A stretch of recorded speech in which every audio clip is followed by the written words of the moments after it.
And there we go. All right. I think the webinar is being recorded. Wonderful. All right. Everything is working fine. All of our tech is going. Welcome, everyone. We are thrilled to have you all here today.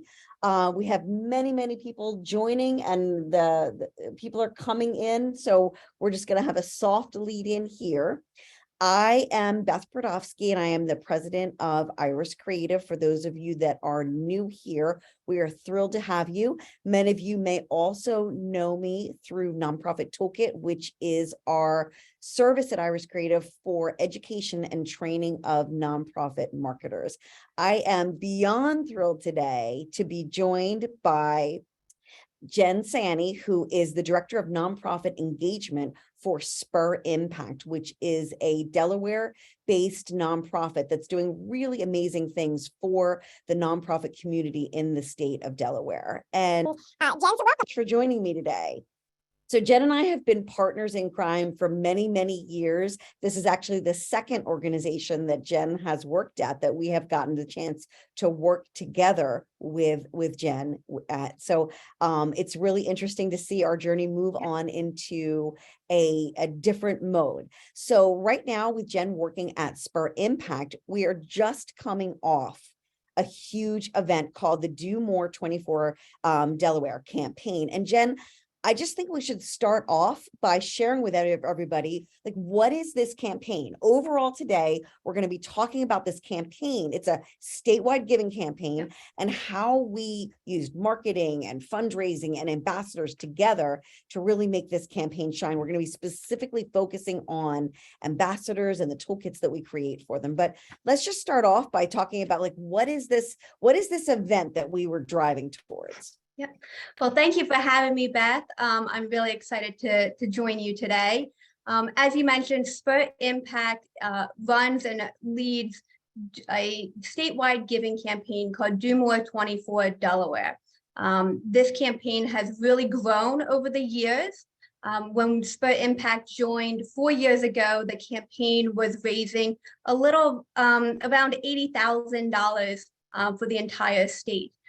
As of March 3rd, we raised $2.3 million in 24 hours for 550 nonprofits here in Delaware, which is really exciting news and exciting numbers. But I think what's really exciting is all of those donations came from a little over 15,000 donors. So it's been a huge increase over the past few years, and that really has to do with how we've been marketing the event and really empowering individuals, nonprofits to help get the word out. And we've done that with an ambassador toolkit. So Jen, let's talk a little bit about the trajectory of the event, because a lot of times when people come to a program like this, and all of you that are here, we have lots and lots of people here. I'd love for you to put into the chat, are you thinking of starting a brand new giving day, or do you have a giving day that you participate in? Or do you do Giving Tuesday, or is there some other giving day that you participate in and you're looking to figure out how to grow it? It's always great to really see who you are and what you're here for, what you're looking to gain out of this process. So please share. It lets us all kind of know what you're looking for and what you came for today. So DoMore 24 was a program that was created by United Way. What is it? The National United Way in DC? Yes. Yeah. So it was created, and then it was picked up. It was picked up by the United Way of Delaware. And that's about where it was when Jen's team got involved 4 years ago and picked it up. Now the 2.34 million that was raised was literally just a couple of weeks ago. It was in the 24-hour campaign of one day on March 5th into 6th or 6th into 7th? I always forget. Second that to amount third. was raised. Jen, tell me about It's second to third. Second to third. I'm like, oh, I can't remember which way. We've done so many dates at the beginning of March. It's all a blur now. So it started out when you picked it up, it had been previously raising like under $100,000. And then year one, when you got involved, about how much did it grow? So that year one, I so didn't have that you prep this. Do you remember the number that so it that was? year one, so that yeah. So year one ended up being $400,000, and that was March of 2020, the week before massive shutdowns here in the state of Delaware. So we did really well, really excited. March of 21, we raised 1.9 million. And March of 22, again, it continued to increase to 2.6. Mhm. Got it. That's huge. That's really amazing. And I'm actually going to put some headphones on because I'm getting some commentary that we're getting a little bit of an echo, and I wanted to see if I can get rid of that for us. Okay, so maybe it's me. All right, so hopefully that's better. So yeah, let me know if that fixes the echo. I'm so sorry about that. Thank you very much. That's always good to know. I mean, it's just amazing how much it's grown over the last, in just a short 4-year period. And I think it's important to tell people that, because it's easy to think about like where you are now, like thinking about if you picked it up and thought $80,000, well, maybe we can get to 100. But you guys had really big goals and you wanted to grow significantly. And I think so the big thing is, you know, Go we ahead. talk about the total dollar numbers, but I really taking a look back at all of the nonprofits in Delaware that have joined on and are participating, the number of donors have increased. I mean, keeping in mind that we're not, for this Giving Day in Delaware for Delaware nonprofits, we are bringing, we're encouraging Delawareans to give, but we have donations this past year from all 50 states, DC, Puerto Rico, and 13 countries. So we're bringing dollars into the state for nonprofits, which has been a huge impact. So, I mean, we talk a lot about the total dollars raised, but really the number of nonprofits that we're helping and the number of donors has grown exponentially over the past 4 years as well. So Jim, what do you think were the biggest things that helped create that growth? You know, like that's huge, because that was not, it was a little tiny statewide, it wasn't even across the whole state 4 years ago. Like, what do you think were the biggest things that created this huge lift for you? I think so. Spur Impact, our mission is really to change the culture around philanthropy here in the state of Delaware. Delaware is one of the wealthiest states in the country, but we individual giving ranks 40th in the country. So we're not the most philanthropic individuals here, and Spur Impact is really looking to change that. So talking to nonprofits, getting their input, and really looking and helping support them 365 days of the year, with the culmination of the Giving Day being in March. So that has been huge impact. I think an ambassador toolkit, like a marketing toolkit providing nonprofits, majority of the nonprofits, 72% of them in Delaware have an operating budget under $500,000. So we have small but mighty nonprofits here in the state, and they don't have the manpower. They don't have a marketing agency like Iris Creative, and they don't have staff on that can create stuff in Canva or even, you know, create stuff in Photoshop. So by giving them the tools that they can use has been instrumental. And that, I think, has been one of the direct correlations to our growth, because we didn't have them. There was no marketing toolkit 4 years ago, and you know, we've built upon it and built upon it and seen what works and what hasn't worked, and that's been really, I think, been really the instrumental part in the growth over the couple of years. Great.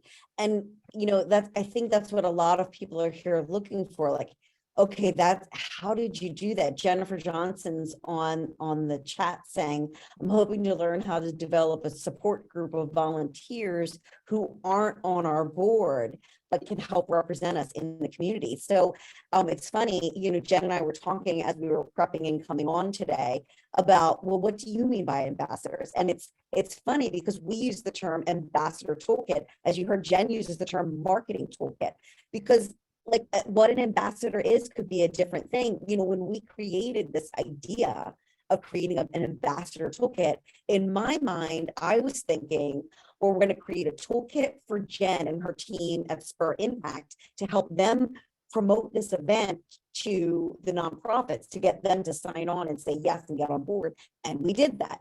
And we're going to create a toolkit that United Way can use, because they're at the moment they're still involved in this program. And so we wanted to give them the tools that they could use to support the labor that that Spur Impact was doing. And then there's also a Spur Impact and United Way have boards, and there was a whole committee of people that were probably some board members and some other people that were specially on this project that had volunteered to participate. And we wanted to make it easy for them to take action. And so in my mind, those were the people that we were thinking of as ambassadors for this program. So Jen, who were you thinking were the ambassadors for this work when you said I need a toolkit? So all of those people have been instrumental. United Way, our board, all of the committee members have been instrumental in getting this word out. But when I came to you guys, I was hoping for a toolkit for the nonprofits, so that each nonprofit, regardless of where they are, whether they have a marketing agency, a marketing team, or they're all volunteer based, that they could use something to help get the word out about this day. And then going a step further, those individual nonprofits, those 500 plus nonprofits, using the toolkit to maybe create their own toolkit, you know, that's very specific to their constituents or their stakeholders. That's what I was hoping for. And I think that's, you know, it's over the past 4 years, we really have come to, you know, try new things and fine tune things within our marketing toolkit, ambassador toolkit, that has really been successful. Yeah. So really, I mean, what we create is a set of tools, which is a combination of some posts that are sized for different social media sites, some graphics that are graphics that are sized for the social media sites, some words that go with the posts and can be mixed and matched. We create a timeline and a marketing plan. We create an ideas guide and a keys to success guide. We create a lot. In fact, this year we counted and we created 307 separate images for this program. And when I added all up, I couldn't believe it. And it was really, you know, it was comprehensive. And so some of the things we always have to think about is like, how much is enough and how much is too much? So when we go out and create a toolkit, Jen, what do you feel the ambassadors really need? Like really need? Okay, so we did 307 posts, we did all this other stuff, but we had a budget. Like you had a budget to work with an agency to create like this body of work that people could pick and choose from. But like at its core, like what do you feel are the most important components? I would say a timeline. So whether you're doing a giving day or just, you know, your annual gala or a basic golf outing, I would think a timeline would be instrumental, followed by a couple graphics, and then a email template that would be great to include. Yes, our marketing toolkit, our ambassador toolkit, I like to tell the nonprofits, you know, it is a robust toolkit, but that is why we have a table of contents with linkable text, and, you know, we are moving all along. But really what it comes down to, depending on your organization, there's, you know, an ambassador toolkit can be as simple as one email with a couple dates and 1 or 2 graphics. So what we have seen happen over this, especially this past year, is we've sent out the ambassador toolkit to all the nonprofits, and then those individual nonprofits have taken that and pared it down even further. And that is what they send out to their board members or their key volunteers, which has been really fun to see them pick and choose what graphics they like, what captions and social media posts that they like and what emails and how they're modifying it. So I'm really excited for next year to, take all that creativity that they've done and help bring that in. And maybe that's something that talking for next year about, having a robust marketing ambassador toolkit and then having a small one pager that's quick and easy. So I think would be really nice. Yeah, Jen, I totally agree with you. It's funny, I'm actually speaking on a few other people's events over the next couple of months. And what I love is when the host of that event where I'm a speaker, sends me one picture and one post, and maybe, and then maybe a few weeks later sends me another picture and another post, or gives me a small little toolkit that I can pick and choose a few things from. That can be really helpful. And then in other circumstances, like if I was a board member and was really making a commitment, and I have been a board member and made a commitment to marketing and promoting an event, I need more. Like I need more variety. I need more things. I need to change it up and tell different stories over the whole span. So when we talk about ambassadors, you might have people at different levels of engagement, or yes, sign me up, this is what I want to do. So you might have a committee that you gather together from your board members and from volunteers who say, yeah, I really want to participate in this. And they're the ones that are going to need, not just the timeline of the overall event, but they might need a marketing plan and suggestions for do this week, do this the next week.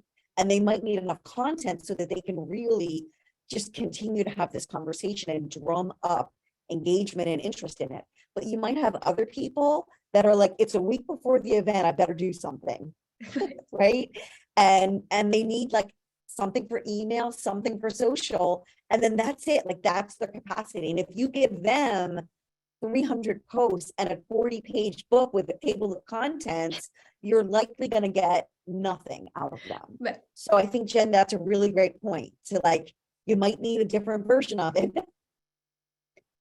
So people are saying some interesting things here. So we're having this conversation about ambassadors. And in this case, it was like we pointed ambassadors and ambassador toolkits towards what was a giving day, a 24-hour giving day. But Melinda Atnett from the Histiocytosis Association, hello, Melinda, they have an awareness month that they want to prep for and would love to do something for. And then Sarah Stoll is saying that she would love to do a toolkit for alumni who help raise funds through social media.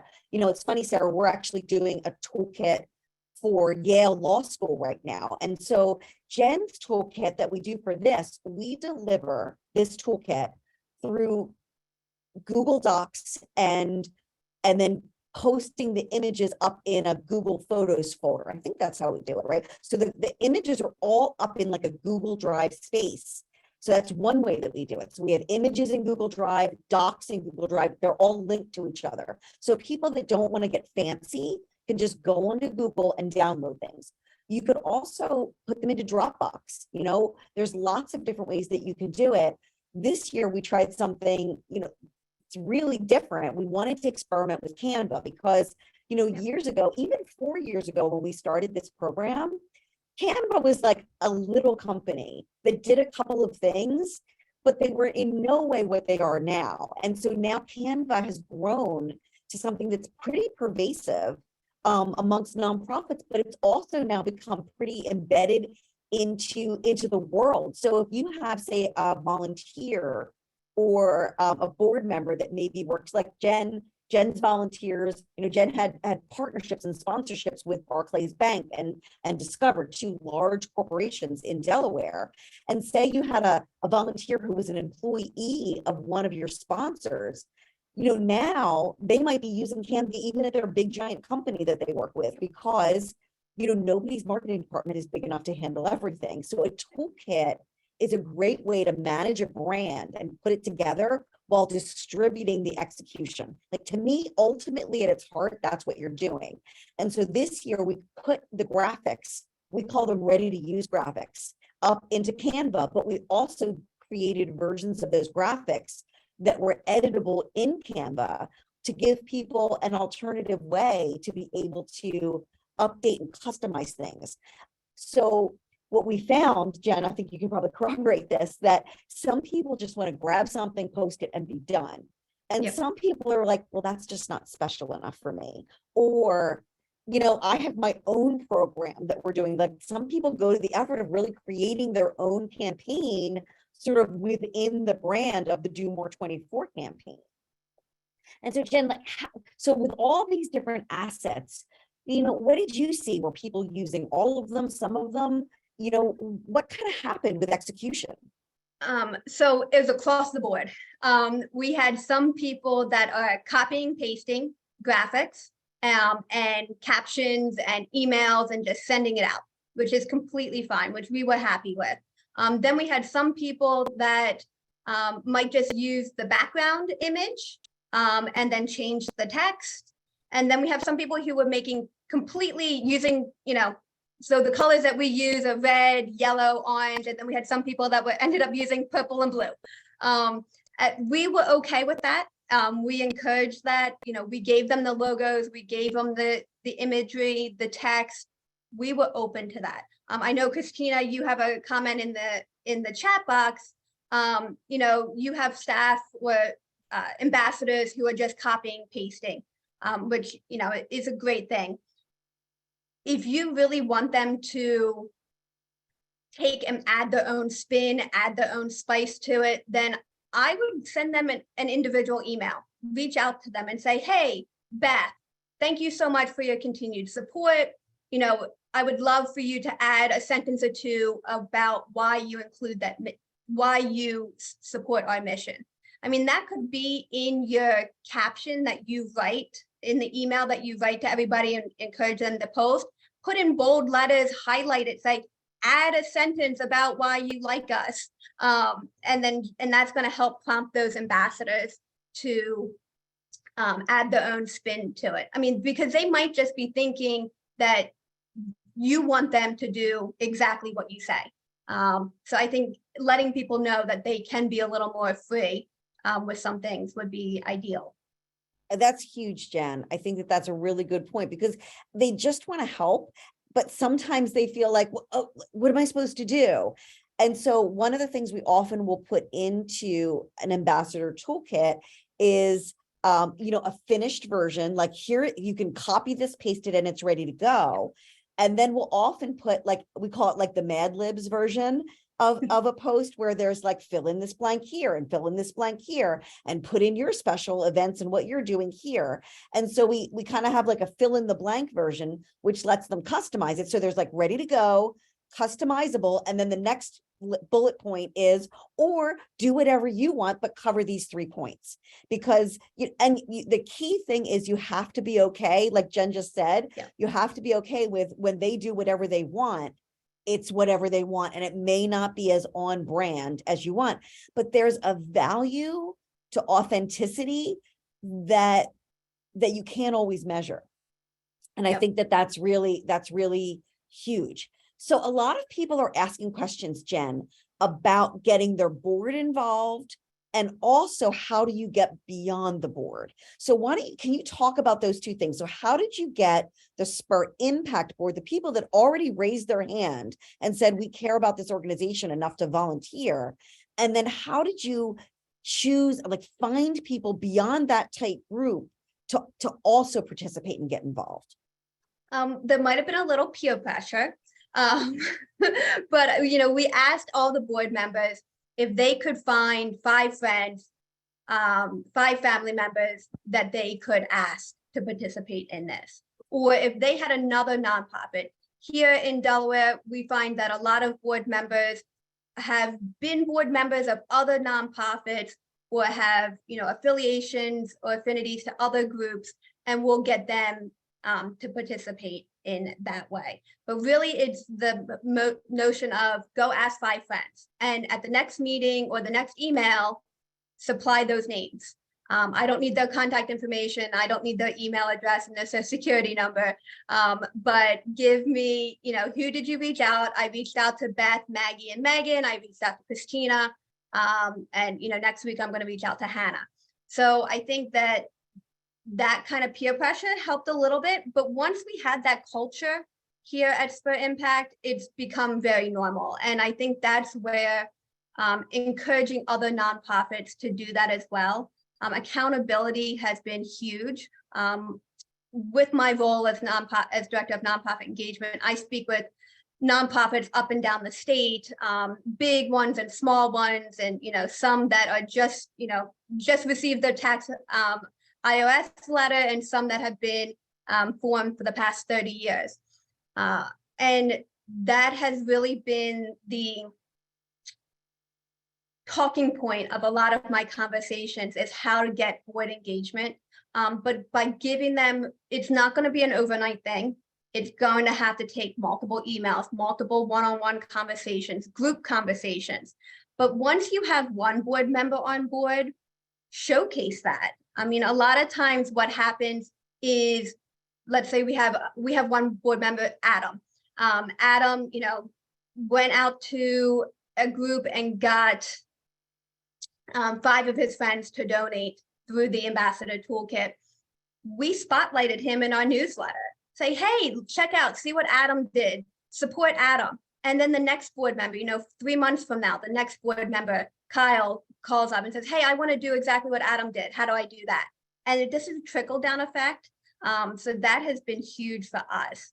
And I think it's also just, once you see what one nonprofit is doing, at least here in Delaware, a group nonprofits start to follow. They're like, oh, well, I saw so-and-so down the street doing X, Y, Z.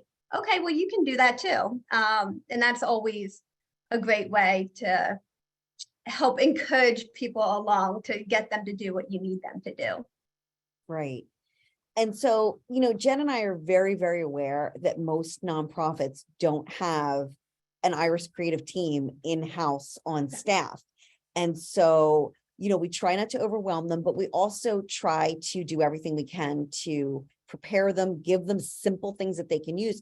So we're always trying different things. So last year, one of the things that we tried is we ran a webinar like this, but we ran a training education webinar to help, and we recorded it so that it could be reused. And it showed people, here are the tools, here's what you're getting. So we did a lot to indoctrinate people into, here are the assets that are available. And here's what we would love you to do, but you can do whatever you want. So getting that time in person, and then also just watching the recording to have people be able to say, oh, I didn't know I could do this with it. I didn't know I could do that with it. And then the nonprofits did a lot, but still the nonprofits are still capitated to their capacity.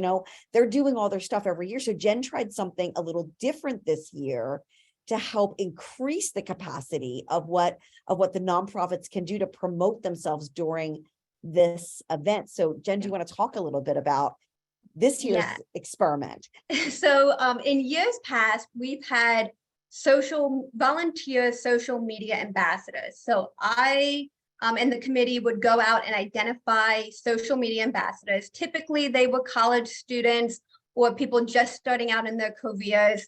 And typically we had 8 to 10 ambassadors. This year, we had a partnership with the University of Delaware College of Arts and Sciences, who pushed out to their students directly from college, mentor directly to the students. And we ended up with over 80 social media ambassadors. So those social media ambassadors, we then paired up with nonprofits. And then they had about 4 to 6 weeks to get to know the nonprofit, pull together based on the Ambassador Toolkit, a timeline that works for that nonprofit. Keep in mind, some of our nonprofits only use Facebook, some are using Facebook, Twitter, Instagram, some are just on email only. So the ambassador really got firsthand experience on what it takes to market a nonprofit, and the limited resources and the technology that they have available to them. And this year, that was a huge success. Definitely some learning things that we need to go through for next year as working with 18-year-olds and 20-year-olds. But overall, those students made such a huge impact. For those nonprofits that they supported, those 80 nonprofits, those 80 nonprofits saw a 31% increase in donors. So again, we're not looking at the dollars. Our end goal is to get every Delawarean to participate in this day awareness. So if you love dogs, if you love religion, if you love education, youth, elderly, whatever you love, but participate, get involved, make a donation. But to have a 31% increase on donors for those has been huge for those nonprofits. And that's what we're really excited about. And we wouldn't have been able to do that without an ambassador toolkit. So not only did we provide, limited training, and when I say limited, I mean like 1 to 2 hours of training for these ambassadors. And then I handed over to them the ambassador toolkit, and then they started working with the nonprofits. And it turned out very well for us. I think that's great.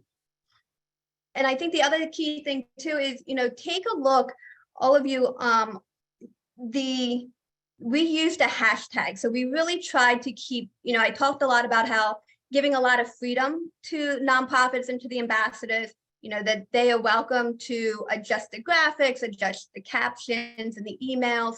But one thing that we have held strong to is keeping our hashtag, and our hashtag is DoMore24DE. So if you go into any of the platforms and put that in and search that, you can see all of the variations of all the graphics and posts that have been up.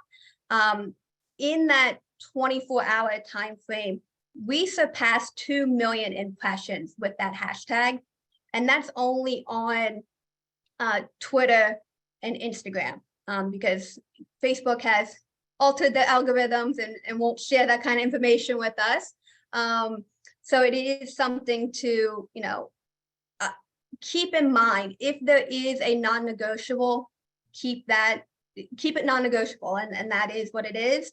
But realistically, I would say freedom for all when it comes to an ambassador toolkit. Exactly. And I think to go back to somebody who had asked about, how do you get beyond your board members? So you can, your board members might have friends, they might have other people, you might have other volunteers that are already in your organization that might want to be involved in this. I'm always a big fan of who's new to your organization. Like the newbies, the new people are enthusiastic. And this is a great thing to get a new person involved in, because it's a short time frame. So you can just get them involved, but you might not have ever considered going out to your local university or your local college and talking to like their media professor, their communications professor, their journalism department, all of those, anybody that's teaching, there's literally classes on social media that are being taught. I just presented to one a class in California at I can't remember, but one of the California schools. It was a class that was being taught on social media marketing. Those kids would kill for a live, real opportunity to put into their portfolio. And so when we think about like motivation and like who's going to be interested in participating, you've got one avenue of going after people that are interested in your cause, but you have a whole nother avenue of people that are interested in themselves and building their own skills and are willing to use your event to get something that they want from themselves. You can harness that and use it. You just have to be prepared to give them the tools and the training that they need to do it. So Jen, you also mentioned dealing with 18 and 20-year-olds can be a challenge. And so as I'm sitting out here recommending to people, go get a bunch of kids involved, like, what's the other half of that equation? What are the challenges that come up when dealing with young, enthusiastic people that think that they have tons of skills, but actually only know about this much? Yes. So we did see that. And I think this is where those nuances come in, is what we found this year is that a lot of those students don't know Facebook, don't know how to use Meta Business, and that, they felt more comfortable on Instagram and Twitter, whereas most of the nonprofits feel more comfortable on Facebook. So that was a little bit of a nuance that we're going through. And Jen and Elise, I see your question about posting. So what the ambassadors did is they went on to the nonprofits' social media accounts. As students, it was a requirement from the college that they were not to use their personal accounts. So the nonprofits that agreed to take on a social media ambassador had to agree to either make the social media ambassador an admin to their account for this time period, or the social media ambassador did everything, timed everything out, and then the staff member would post it. So that's how we were doing that, so that any questions that came in were going directly to the nonprofit and not to the ambassador. How much of a social media spend was required to support this initiative? So Jen, to be honest with you, zero. Zero, but I want you to know, but there were other indirect costs. The ambassador toolkit was a cost. My time making the connection with the university was a cost. My time for training the ambassadors and the matching process was a cost. So in a sense, no direct cost, but definitely taking into consideration some of the indirect costs. Yeah, and I think that that's a huge thing, that because it depends on how you look at what costs are. But to me, going into the Facebook ads platform, the Instagram ads platform, that changes the skill level and commitment and time. Jen has built a lot of social media online advertising campaigns, and the difference between posting and responding and building out paid ads, the workload and the complexity is vastly different. So being able to achieve all of this without asking any nonprofit to contribute their own money into an ad spend, I mean, that's one of the amazing things about not just about the combination of the toolkit plus the ambassadors. When you combine those two things together, you can raise this kind of money without actually asking people or your organization to contribute ad money. Okay, so now Katie's asking if we can speak a little bit about how we directly measure the success of our ambassador campaign.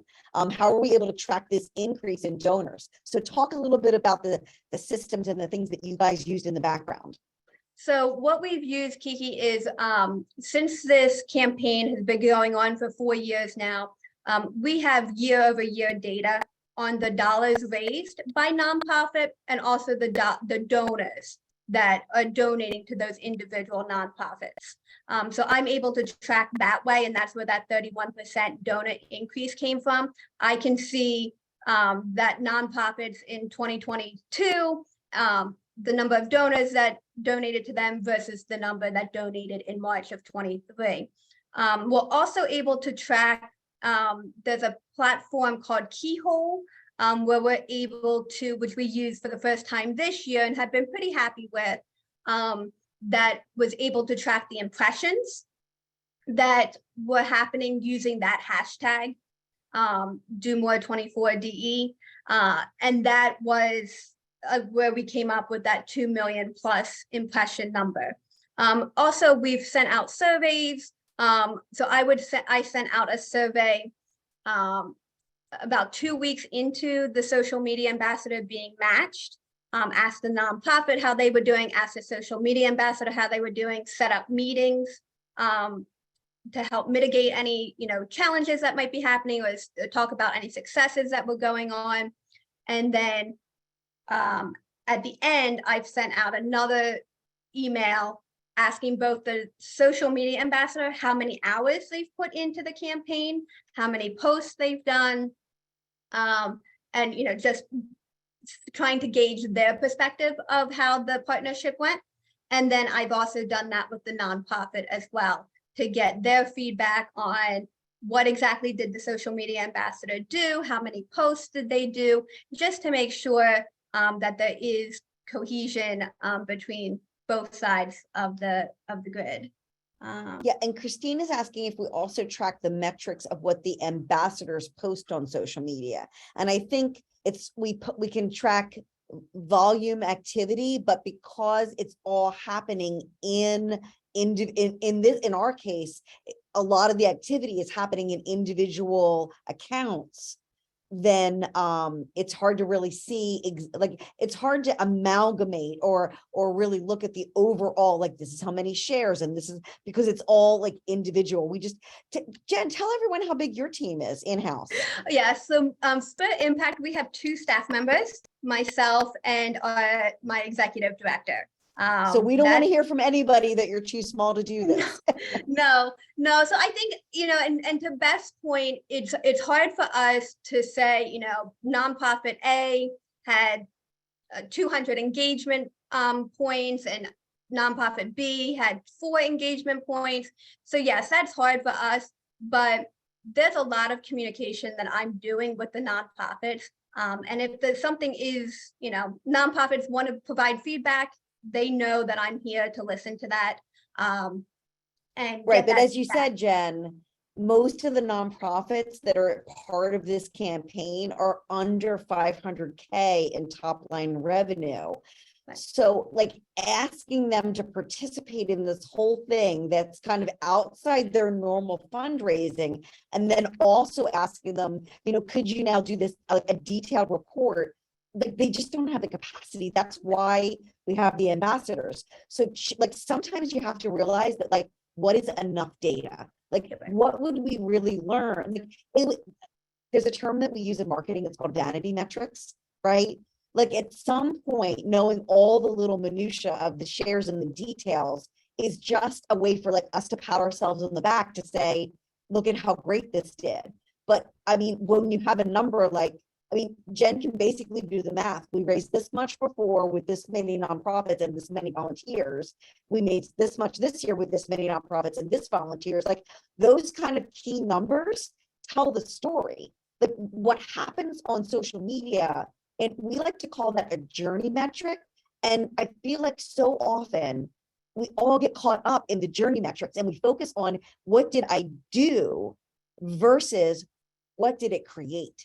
Like, so let's make sure that we're making sure that when we're planning out our strategies, that we have some journey things to track, but also like, what is the outcome? And the outcome that Jen was looking for, even though it raised $2.3 million, the outcome that this project is about increasing the number of people that give in the state of Delaware. And ultimately the vision is everyone in the state of Delaware gives. Like it's about changing the culture. And so and that's this year's outcome, because like that's the ultimate outcome. So you have to think about the things that you're measuring at like as the different stages and like so that you can gauge yourself against where you are now. A lot of times, I'm self-employed, and so a lot of times we can focus so much on where we haven't reached our final goal, and so we can't be happy yet. But like you need some medium milestones so that you can be happy with what you achieve this year.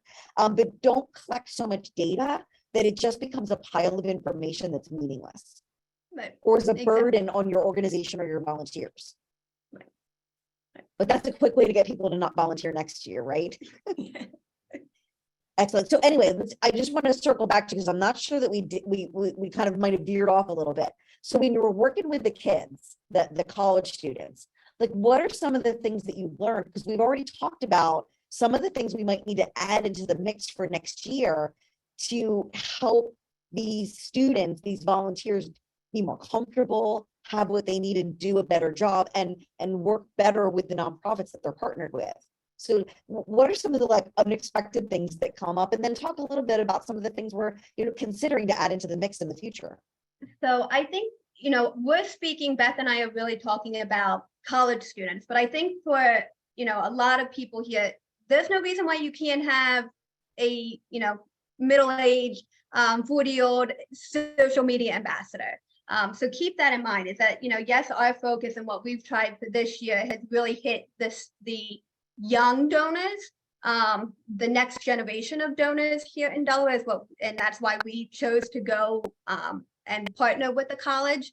But there's no reason why, if you have volunteers already in your network, promote them and make them social media ambassadors for your organization. Some things that we've learned from this year is making sure that social media ambassadors understand all of the platforms that are out there. I think also too, for next year, taking a couple extra steps and doing a little more training, a little more understanding of the whole day, just because this is a new concept for a lot of our college students here in Delaware. Is, giving day, they're overwhelmed by the sheer volume. A lot of giving days, you might have a college giving day or a very specific giving day for a specific organization, whereas for us, it's 550 nonprofits. So I think we need to take a step back for next year and do a couple more workshops, training points, and then even doing a couple more touch points throughout the 6 weeks would be what my goal would be for next year. One of the nonprofits, the ACLU Delaware, does a really good job. So they're one of our case studies on the Spur Impact website, where they have taken the social media, the ambassador toolkit, have created their own ambassador toolkit. So pulled out the graphics, the timelines that fit for their organization, and handed that out to 10 of their ambassadors and encouraged those 10 ambassadors to go and spread the word about their participation. So that is, one of the things that we're encouraging other organizations to do. And, to take our social media ambassador as an added bonus and not necessarily rely on them for, 100% of the campaign. So those are a couple of things that we'll be looking to adjust for next year. But I think that's the beauty of this type of campaign and this type of event, is that it can be ever changing. It doesn't need to stay stagnant, and it shouldn't stay stagnant as new platforms come into play, new things like Canva come into play, and more people have access to graphic designing, that you should start to utilize those and incorporate those into your marketing plan. Absolutely. So we have a few minutes left here, and you guys have been great with popping your questions in as they come up. But as we're wrapping up here, this is the perfect time to put in any questions. So I just want to shift it over to you all and see what questions you might have. You can put them in the chat, or you can put them over into the Q&A. I have both of those things up. Okay, so Tanya is asking if we offered any incentives to the ambassadors. So the college offered an incentive of helping them write their resume and providing them with workshops on resume building. But no, there was no financial incentive because we're a nonprofit and we don't have any money. But again, that's not to say that you couldn't offer that. Again, I know some organizations, they have volunteers, and they will do, whoever has the most unique donors during that day will get a pizza party or an ice cream party or a gift card. So there's definitely ways to incentivize ambassadors without breaking the bank. But no, we did not incentivize the ambassadors. And yeah, and you're right, you can always do that, but honestly, you don't necessarily have to. You have to think about that an incentive for a kid that's in college, an incentive is getting some actual real examples into their resume. So Andrea is asking if we would consider Catch a Fire an ambassador. Jen, I don't know if you know Catch a Fire.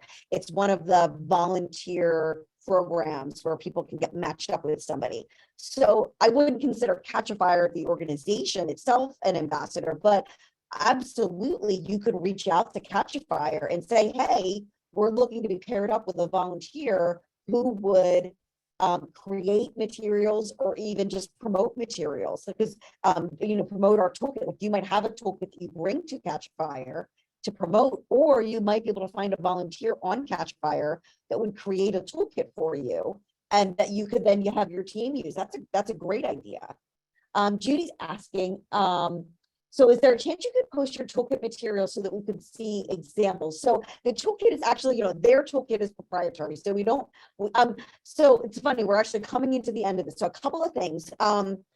Jen, the website for the event is still live, right? It's still up? Correct. Yep.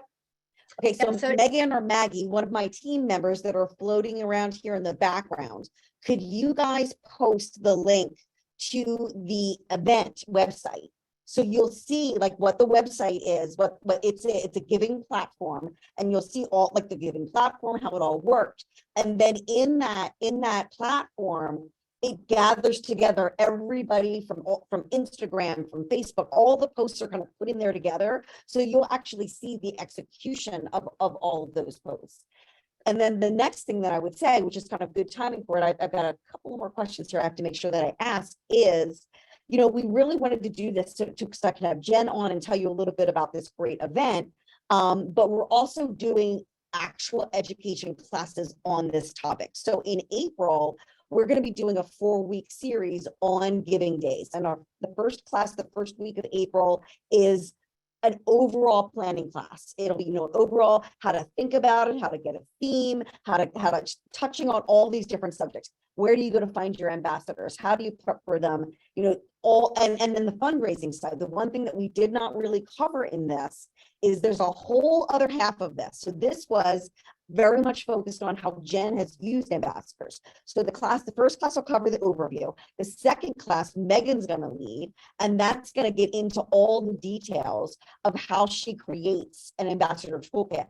And in that class, we'll be able to show you all the components of Jen's, but we'll show you other ones that we've done for other organizations, different ways, different levels, all that different stuff. You can get all those examples. And then for the first time, we're going to do something really cool. The third class in this series, I've done 2 different giving days with a partner who's a nonprofit consultant, Susanna Coleman from Dunleavy and Associates. And she is a major gifts fundraiser. And so she's going to talk about that invisible back end. Jen didn't even get a chance today to talk about all the hustling that she and Charlie, the head of Spur Impact, do in the background to secure gifts. The anchor gift for this event, so they raised $2.4 million, but there was a $400,000 gift from the Delaware Department of the Arts. Is that right?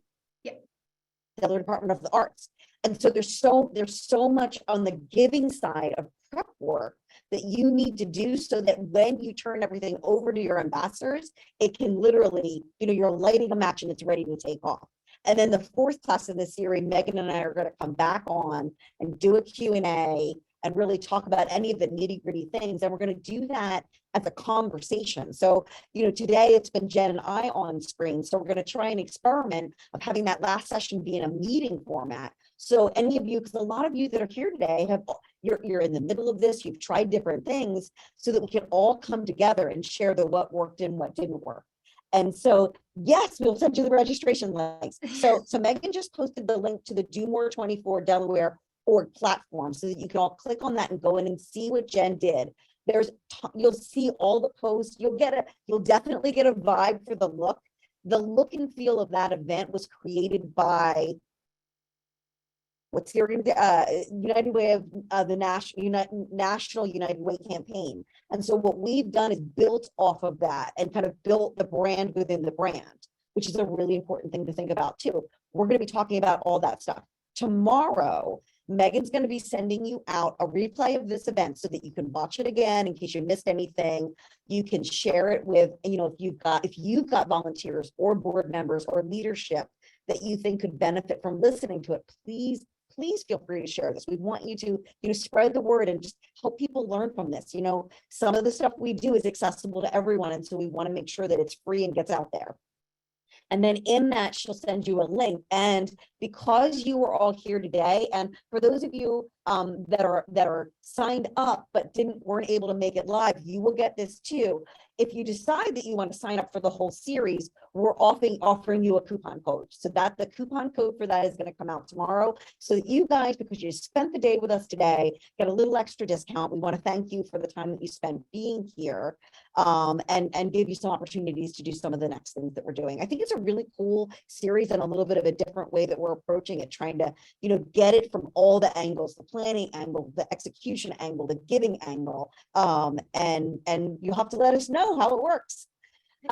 So are there any other questions? Anything else? We want to make sure that we wrap up here in the next couple of minutes. Or Jen, any last takeaways? So this program has evolved over the years. Like, what are your takeaways from sort of where we are now and where do we want to go next? So I think when we're looking at ambassador toolkits, they are extensions of your current marketing campaigns. So, taking a look, I know a lot of you, wanting samples, wanting of toolkits, but take a look and see what you already have in your back pocket. What print advertising have you already done? What graphics have you posted on social? What emails, what appeal letters have you sent out already?